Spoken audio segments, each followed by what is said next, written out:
নমস্কার, আপনারা দেখছেন সময় কলকাতা। সময় নিউজ নিয়ে আমি পৃথা রয়েছি আপনাদের সঙ্গে। এখন চোখ রাখবো বিস্তারিত খবরে।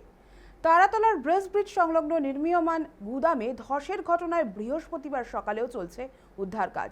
ধ্বংসস্তূপের নিচে আরও শ্রমিক আটকে থাকার আশঙ্কায় সেনাবাহিনী, এনডিআরএফ এবং একাধিক উদ্ধারকারী সংস্থা যৌথভাবে তল্লাশি চালাচ্ছে।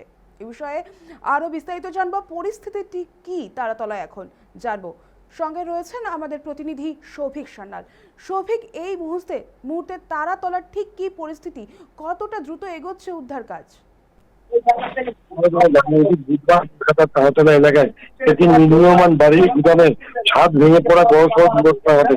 ঘটনায় বহু শ্রমিক ধ্বংসস্তূপের নিচে আটকে পড়েন বলে আশঙ্কা করা হয়।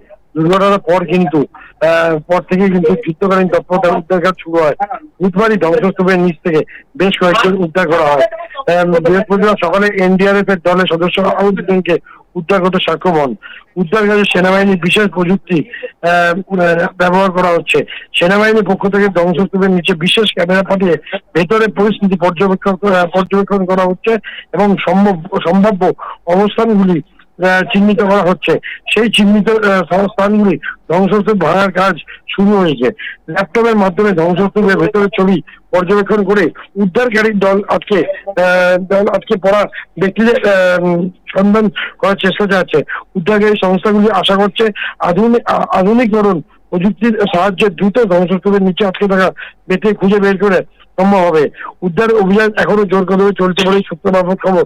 পাশাপাশি দেখি ইতিমধ্যেই কিন্তু 8 জনের মৃত্যু হয়েছে এবং 25 জনের বেশি ব্যক্তি আহত হয়েছে।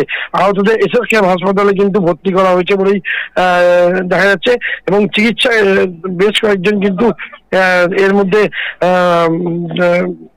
গুরুতর আহত আছে, যাদের কিন্তু আইসিইউতে রাখা হয়েছে বলে মনে করা হচ্ছে।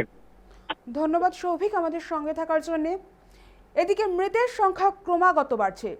চারিদিকে যেন ধ্বংসস্তূপ, ছড়িয়ে রয়েছে লোহার বিম, সিমেন্টের চাঙড়।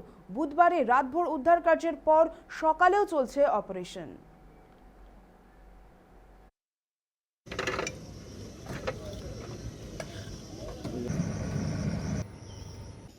আরে ভাই তোকেই দরকার ছিল। আরে ভাই